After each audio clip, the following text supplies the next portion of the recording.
So Vonderosa Black is actually just that, it's black oak. And the special thing about it is that I don't know of anybody else in the area that actually cuts black oak. So black oak is one of 3 or 4 subspecies of red oak, but it's a specific species, and it kind of has a tough time in the woods, and that's what gives it all this character. So when we talk about character's really defects, but they look beautiful to us and they're wonderful for floors. So if you look here, for instance, these are wormholes. This was a wood borer. If you look at the colors and the variation of the colors, that's actually stain. That's a defect. It's a beautiful defect, but it's a defect. This piece here, this dark piece, it was a piece where this wood was actually going to rot someday. The knots, the color.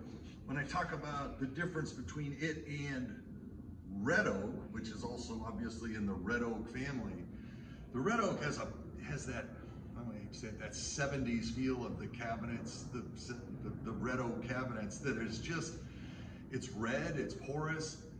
The black oak tree has more of a yellow and browns to it. The other thing that makes it special is how we saw it. So we typically, when someone's going to run flooring stock, they use a flat sawn piece of wood. Well, what we do is we live saw the logs. So when I talk about live saw, what I mean is we take the log, we cut it into a cant. So we just cut the slabs off of the edge, and then we slice straight through, all the way through. And what that gives us is every piece of wood, or virtually every piece of, every board, every floorboard has a little bit of flat sawn and a little bit of quarter or rift sawn in the same board. And what that gives us is variation of grain. So if I show you here what I'm talking about, this is your classic flat sawn look. This is your the outside of the board, which gives it this tight grain or rift cut. And where you see these flecks, these beautiful flecks, that's where it's actually a perfect quarter sawn. It helps with all the variation that we love to see. So what you're getting here is a board, a floorboard that looks very similar to what's so popular nowadays of a reclaimed board at 40–45% less than what a reclaimed board is. So that's another reason it's so popular.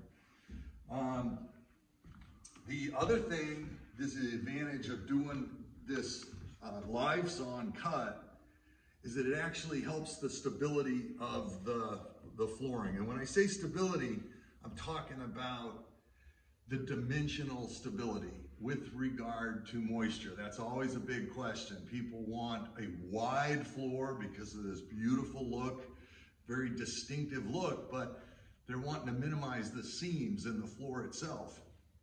So obviously the wider a board is, the larger the seam. Imagine a 1-inch piece of wood is expanding and contracting with the change in the moisture in the house from the summer to the winter, and then taking a 10-inch wide piece. All the expansion that's happening in those 10 1-inch pieces would happen on the edge of a 10-inch piece. So a lot of times when you get wide plank floors, you're going to see some seams. It kind of accentuates the board itself. It's not a problem, but you don't want excessive seams. Now to the point, a quarter sawn piece of wood is twice as dimensionally stable as a flat sawn piece. So if a flat sawn piece that's 4 inches wide, a quarter sawn piece can be 8 inches wide and still have the same amount of movement with regard to the change in humidity in the house between winter and summer. So the fact that there's quite a bit of quarter sawn blended in with the flat sawn, it actually makes for the less seams and a more stable product. That's about it.